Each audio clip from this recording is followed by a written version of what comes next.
महबूब हैं तू भी पाक है तेरी ऐशा भी पाक हाँ मैं भी पाक सुबहानक सुबहानक की बोलना नहीं बोलन दी कोई सख्त है। मैं आज जुमा पढ़ा रहा सा वैसे तो मैं मजमून आज अर्ज करना सी शेख बुरे दे अंदर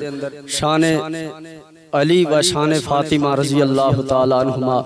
लेकिन जदों उस्तादां दी वफात दा पता चलिया तो फिर मैं क्या कि आज 17 रमज़ानुल मुबारक है तो क्यों ना होवे कि मैं अम्मा जान आयशा सिद्दीक़ा कायनात रजी अल्लाह तआला अन्हा उन्हां दी अज़मत उन्हां दी सीरत उन्हां दा मकाम बयान कीता। बस थोड़ी देर जितनी सकत सी मेरे अंदर तो मैं अर्ज कर रहा सा उस्ताद जी जिस तरह अल्लाह दा कुरान पढ़दे सन अम्मी आयशा सिद्दीक़ा रजी अल्लाह तआला अन्हा दी अज़मत अंदर ओ लौला इज़ समिअतमूहु क़ुल्तुम मा यकूनु लना वलौला इज़ समिअतमूहु मा यकूनु लना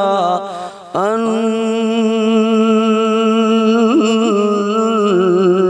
नतकल्लम बिहाज़ा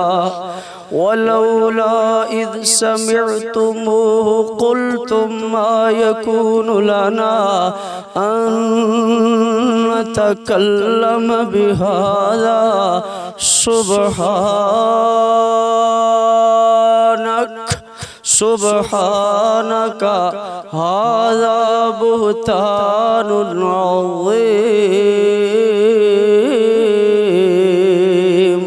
और नाल मेरे उस्ताज़ुल मुकर्रम खतीब एशिया खतीब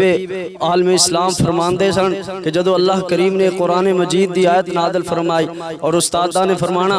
कि अल्लाह करीम ने फरमाया मेरे महबूब हैं तू भी पाक है तेरी ऐशा भी पाक हाँ मैं भी पाक सुबहानक सुबहानक। मगर सोने फर्क कितना है कि तू मेरे जिया नहीं है ते मैं अल्लाह तेरे जिया नहीं है तेरी ऐशा तेरे वर्गे ही नहीं है तू भी पाक हाँ मैं भी पाक है तेरी ऐशा भी पाक सुबहानक हाज़ा बुहतानुन अज़ीम।